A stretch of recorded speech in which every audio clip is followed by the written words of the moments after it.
une des qualités de notre système éducatif, une des manières de montrer qu'il fonctionne. Parce que si notre système éducatif républicain tel qu'on l'a conçu fonctionne, c'est ça qui doit arriver c'est ça qui doit permettre de faire gommer ces inégalités sociales dont on a vu qu'elles étaient dès le plus jeune âge, pour réenchanter le monde et recréer un ascenseur social qui fonctionne. Or aujourd'hui, depuis, le climat s'est vraiment accentué dans les années 2000, mais aujourd'hui, on est sur les mêmes chiffres d'espérance de reclassement social que ceux de la fin des années 70. C'est-à-dire qu'on a régressé de 20 ans sur ce domaine-là.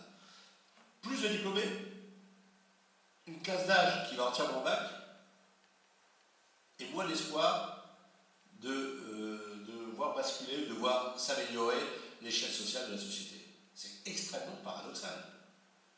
Mais non seulement c'est paradoxal, mais c'est porteur de bien des défiances qui sont propres à la société. Quand vous mettez ça en rapport avec le fait qu'aujourd'hui, pour la première fois, notre génération, la génération des parents en tout cas, est persuadée, c'est la première fois depuis l'après-guerre, que leurs enfants vivront moins bien qu'eux. Vous comprenez ce qui est une vraie tragédie. Parce que tant que vous avez l'espérance que vos enfants vont vivre mieux que vous, les sacrifices que vous faites au quotidien, les difficultés de la vie ne sont pas prises de la même façon. Elles ont un sens. On le fait parce qu'on sait que nos enfants demain vont s'en sortir. C'est comme ça que nos grands-parents et nos parents ont rebâti la France après la guerre. C'est en disant on va offrir un monde meilleur à nos enfants. Mais si vous corrélez ces deux informations, cette perception qu'ont les générations entières, que leurs enfants vont vivre moins bien que leur vie va être plus difficile, et qu'en même temps, on augmente un taux de diplôme, alors là, on se dit qu'il faut repenser profondément le système de notre éducation et définir pourquoi ça ne fonctionne plus à ce point-là. Parce que je reviens à ce que je disais, quand vous ne croyez plus que vos enfants vont vivre mieux que vous n'avez plus envie de faire d'efforts, il n'y a plus aucune raison de le faire. Et on faudrait bien être idiot pour vouloir faire un effort collectif vers la société, et ça développe, là, plus politiquement et sociologiquement, des positions de repli et des montées d'idées plutôt inquiétantes, et c'est la situation au-delà de la situation économique et politique qui est celle de notre pays, c'est aussi la situation psychologique de notre État, de notre société qui est en jeu là-dessus. Donc, moi je voulais attirer l'attention là-dessus. Donc c'est pour ça que cet enjeu, l'enjeu de l'éducation, est extrêmement important. Et qu'il faut créer des passerelles. Il faut recréer des continuités d'enseignement. Vous le disiez, et c'est la manière de faire aujourd'hui, l'enseignement tel qu'il se pratique en terminale et dans les premières années universitaires n'a rien à voir. La manière dont on apprend la philosophie, le français et la façon dont ça va se décliner dans les filières universitaires n'a strictement rien à voir. Donc les passerelles sont brisées, les gouffres sont énormes, et il est très important, et peut-être pourquoi pas à un moment donné de réfléchir là-dessus, à recréer des passerelles, mais de manière structurelle, à savoir pourquoi pas des établissements qui feraient du bac moins 3 plus 3, qui engloberaient ce passage-là. Puisqu'on a bien compris qu'une fois le lycée fait, le bac n'est plus un portillon, le bac est une illusion. Alors on va le garder, parce que les gens y sont attachés, parce que le symbole, le jour où on veut politiquement attaquer le bac, je crois qu'il s'appelait Savary qui a essayé de faire ça. Ça ne lui a pas remporté chance. Vous savez que c'est souvent par là, que c'est par l'éducation souvent que les régimes tombent, et donc je pense qu'il faut être très prudent quand on fait ce genre de choses et quand on veut construire quelque chose et pas se mettre en opposition. Mais vous voyez, il y a des passerelles à reconstruire. Il y a des passerelles à reconstruire. Elles sont à reconstruire au niveau du primaire et du collège, premièrement, pour éviter cet échec massif de la 4e et des 150 000. Et ensuite, il faut le recréer du collège au lycée. C'est déjà, ça commence à être un peu plus naturel, mais du lycée à l'enseignement supérieur, il faut vaincre cette maladie d'immobilisme. Alors, je ne veux pas être très long, mais je voulais juste insister un peu là-dessus. Alors, comment faire? Quelle est la réflexion que nous devons avoir sur l'éducation? Vous avez vu que les choses sont extrêmement compliquées. On est parti, j'en reviens à la réforme des rythmes scolaires, d'une réforme qui, au départ, moi je suis très très surpris par ça, convenait à tout le monde. j'ai rarement vu un projet de loi qui suscite autant d'enthousiasme dans la société et autant d'espoir. On n'a pas bougé le projet, il n'a pas bougé hein, depuis sa mise en œuvre, et aujourd'hui il arrive à faire l'unanimité contre lui, quasiment.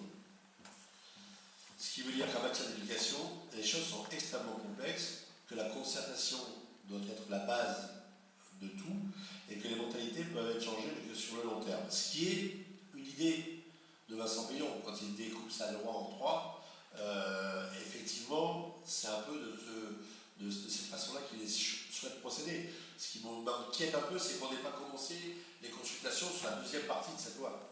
Bon, vous allez me dire, il faut d'abord mettre en place la première partie, et en ce moment, c'est quand même pas tout à fait simple. Mais qu'on commence à se poser les questions, à concerter le corps enseignant, mais aussi les collectivités territoriales, mais aussi l'ensemble des partenaires d'éducation, pour entamer cette deuxième partie. Puis il y a un signe qui est quand même un peu à la fois symbolique, mais qui pourrait être inquiétant. C'est que vous avez bien vu qu'on a scindé en deux l'enseignement supérieur et le ministère de l'Éducation, puisqu'il y a deux ministères différents.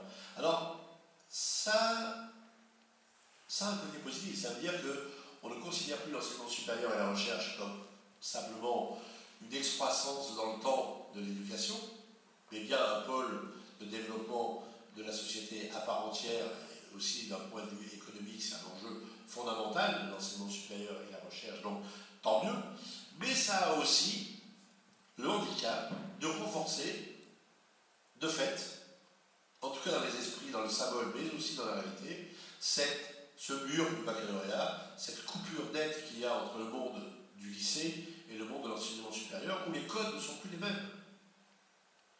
Même si dans le lycée, on commence à travailler différemment.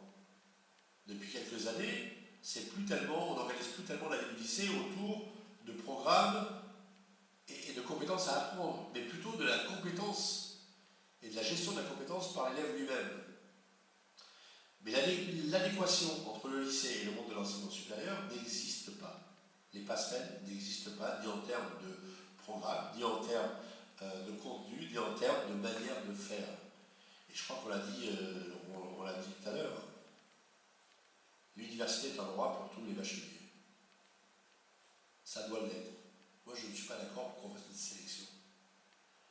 Je suis d'accord pour qu'on donne des moyens à l'université d'accueillir concrètement, réellement et dans de bonnes conditions tous les étudiants qui souhaitent y rentrer, et que la sélection ne se fasse pas, je dirais, soit par ennui, soit par désintérêt, soit par l'oubli des jeunes.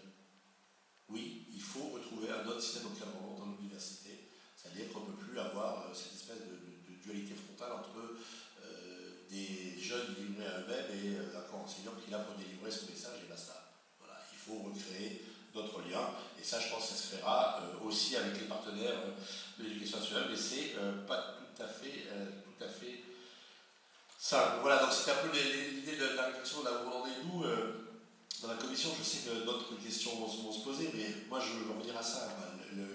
Il est fondamental que nous redonnions une chance à nos élites, il est fondamental que nous redonnions une chance à nos enfants, il est fondamental que le déterminisme social recule, parce que c'est de là que vont naître les futures richesses.